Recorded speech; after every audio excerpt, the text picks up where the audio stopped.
How's it going, everybody? It's your boy Stas here. Happy Saturday, by the way, and welcome back to another video. You saw the title. We're going to break down 5 oversold stocks that I'm looking at right now as we just wrapped up November in the stock market, and we're heading into the last month of the year, which is nuts, man. This year went by so fast. It's unbelievable. But here we are. We're going to break down the charts, entry exit points, what I'm looking to do. But first, guys, hit the like button. Do not forget to subscribe and get your free stocks from Moo. Listen, man, today is the last day. Open up your account using that link down below. Deposit at least $100 and you get 5 free stocks and a $30 cash bonus, and deposit at least $1,000, you get 10 more stocks, and overall your uninvested cash for now will earn up to 8.1% APY. And again, this deal, today's the last day, guys, so use that link down below or go to stasurfest.com/moo. The clock's ticking. Get on it. And with that being said, cheers. Let's get right into the video. So yesterday on Friday, we had a very good day across the board in the stock market. The Russell went up about 0.3%, QQQ up around 1%, SPY up around 0.6%, and the Dow went up almost 0.5%, and SPY hit an all-time high. It looks like it's breaking out here of the ascending triangle, which we talked about in recent videos. So SPY looks really good. QQQ is, on the verge of also breaking out. My alert's at 510. I think if we take 510 out, which is a multi-day resistance here, I think we'll be going to 516, 17, no problem, which is the all-time high on QQQ. And the Russell is, battling to get back over 2450. From there, all-time high again, no problem. It's pretty much a stone's throw away from all-time highs right now. And let's see, the Dow Jones, just hit an all-time high on Friday at 45,071 points. So, yeah, the stock market, as you guys, I'm pretty sure, are well aware of, is crushing it. It's hitting on all cylinders right now, and nothing is seeming, as of now, to slow it down. Nothing seems like it's slowing it down. So let's break down now some stocks that, despite the stock market crushing it, they're beaten down. They're pretty oversold, some more than others. So let's get into it right now. Stock number 1 is CRWD, which is Crowdstrike. And this stock, just a couple of days ago, was definitely not oversold. But now it is down about $33 a share after earnings, or about 9%. So we have gotten some selling in Crowdstrike now, to the point where it's like, okay, this might be an interesting buy the dip opportunity. Overall, the uptrend is still holding. We're above the 180 moving average. The company just reported earnings, which, mind you, were pretty good, right? And I think guidance, from what I remember, was good as well. So I'm looking at this thing like, okay, we're getting a healthy pullback after good earnings. The trend's still holding. I'm looking to see now if buyers come in. This thing could come down even more. It could come down to 330, 325 maybe, which honestly would be better for us if we're looking to buy the dip. But yeah, I think it is a little bit oversold here. I think buyers will come in, whether it's here at 325, 330, 340, 335. It's only a matter of time. So I'm already in this stock. I bought it, a couple months ago. You guys probably know, if you've been watching my channel, you're keeping up with the videos, which you should be. Make sure to subscribe, hit that notification bell. We've been talking about this one, right? I bought in at 235, I believe, 245, 250, that general area as well. And I've been holding since. So for me, guys, I'm looking at this. Excuse me. And by the way, those buys were in a long-term account. So I'm kind of looking at this more as a swing trade on this dip. I don't know if I'm going to add more to my long-term position quite yet. If it dips under 300, then I'd consider that for sure. But at these levels, I'm simply looking at this as a trade. So, yeah, that's kind of what I'm thinking for CRWD as we're getting our way towards this 180 SMA here on the 4-hour chart. Stock number 2 for the video, guys, is Macy's, ticker symbol M. And we're currently we're in the holiday season. We just had Thanksgiving. Happy Thanksgiving, by the way, guys. Happy holidays, Merry Christmas, the whole 9 yards. And now we have Christmas coming up here in a couple of weeks. So Macy's, for the quarter, I guess next time they report, those numbers typically do well, right? For Macy's, at least to my knowledge, right? And the stock has slowly been bottoming out. You guys see we've been consolidating around $14, $15 here on the 4-hour chart. We have a cup and handle. You guys see that as well. If I zoom in a bit here, you guys see the cup, the handle, and we're struggling to break out of the mid-high 16s. No doubt we hit that point, looks like a couple days ago this past week. It looks like earlier in November, middle of October as well. We hit the mid-16s, high 16s. So we got to break out of there.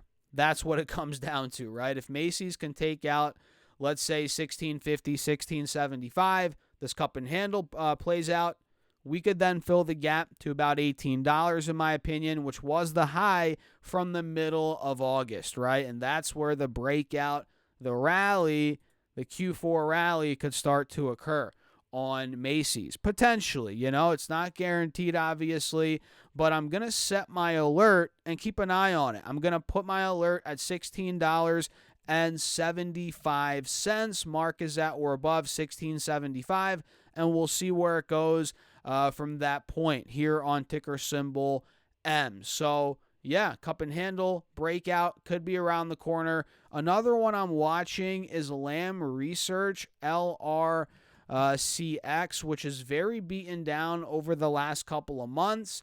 We can see it hit $113 back in the middle of July, guys, not too long ago. And now we're at $75 a share. So Lam Research stock is down 35% in the last couple of months.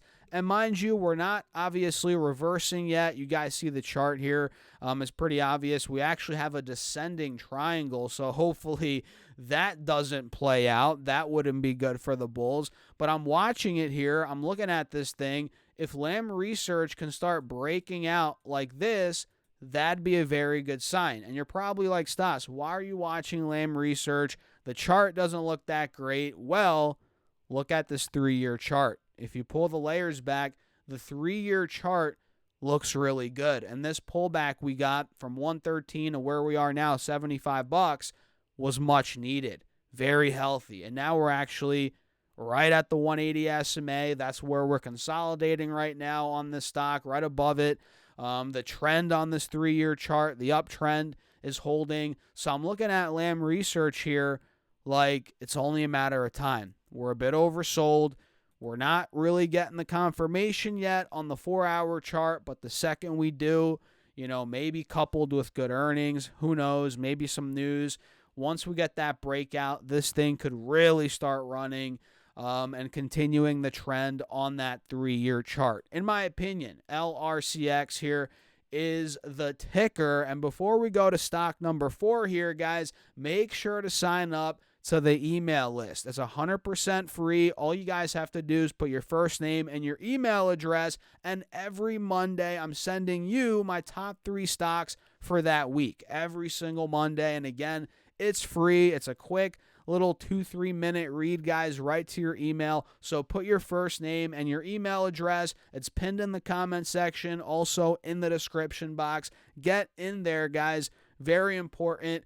And stock number 4 now is XOM, Exxon Mobil, ticker symbol. I just said it, XOM. I don't know why I said that. But yeah, Exxon Mobil is pretty oversold. Not maybe as much as some of the other ones, especially LRCX and Macy's, but it is down about 7% from highs, number one. Number two, we're still holding the channel, which is a very good sign. You guys see here, we held a higher low When was this? Earlier in November at about 115. We've held this trend, this channel time and time again over the last couple of months. So here we are again at about 117. So if we're able to get the buying pressure, the confirmation of a pop, let's say above, I'd say 19-ish. I'd put my alert there. Let me do that now. Mark is at or above 119. If we're able to get out of there, guys, this could end up making a move, in my opinion, easily to the mid-low 20s, and we'll see where it goes from there. You guys probably know, I've been vocal about this, and I was bullish energy before Trump got elected, but now that he got elected, I'm very bullish energy stocks over the next couple of years. I'm in XLE, which is an energy ETF. I was in that one for a couple of years, so it's not like, oh, just now I had this thought because Trump got elected. I've been bullish these stocks. I've always, had some energy in my portfolio. Nothing too crazy, obviously, but I've been in XLE, and now I'm even more bullish as, again, Trump got elected. So I'm watching XOM. We'll see if it, bounces at this point. If it breaks 119, this could make for a very nice trade in the short term. Also, I think, again, with Trump in, I think XOM is going to be a big, benefiter of that. Big time. So, yeah, that's XOM. And last but not least, guys, is BBY. Ticker symbol BBY. Best Buy, which went up around 2% on Friday. This company reported earnings, and I think they were pretty good. Actually, wait, I've seen a lot of reports the last couple of days, different earnings. Let me double check. Did they double miss? I forget what company double missed. I hope it's not Best Buy. Wait a second. Where the heck? Okay, yeah, it was Best Buy. Never mind. Okay, so I've read a lot of earnings, guys. I'm mixing these up. Best Buy double missed. Okay, they missed EPS, missed revenue, but it looks like the stock's getting past that, right? Because, look, the chart looks really good, right? We're overall uptrending. We're not fully breaking out yet. We're still kind of in a wedge here over the last couple of months. But like I said, on Friday, we had a 2% green day. The stock's at $90. If we're able to get a move, in my opinion, past the mid-low 90s, this could be a runner, a real runner. So I'm going to set my alert at $92.50. Mark is at or above. And yeah, let's essentially wait and see if it breaks out of this wedge. Because even though, they double missed, I don't think their guidance was bad. It's not like investors are devastated right now, obviously. It looks like here they might have cut their guidance a little bit. Yeah, but it seems like investors maybe anticipated that, maybe expected it. Who knows? The stock was a bit oversold heading into earnings. It still is oversold now after earnings. So, yeah, we'll just wait and see with this one. My alert's at 92.50. And, yeah, what do you guys think about these 5 stocks? Let me know your thoughts in the comments. Don't forget to hit the like button. Make sure to subscribe here on YouTube, guys. And like I said, today is the last day to get your free stocks for Moomoo, so you might as well do it, guys. Use that link down below. Open up your account and deposit at least $100. You get 5 free stocks and a $30 cash bonus. And deposit at least $1,000. You get 10 more stocks for Moomoo. And overall, your uninvested cash will earn up to 8.1% APY. So again, guys, today's the last day. Clock's ticking. Use that link down below or go to stocksurfs.com/Moomoo. And with that being said, cheers. I'll catch you guys in the next video.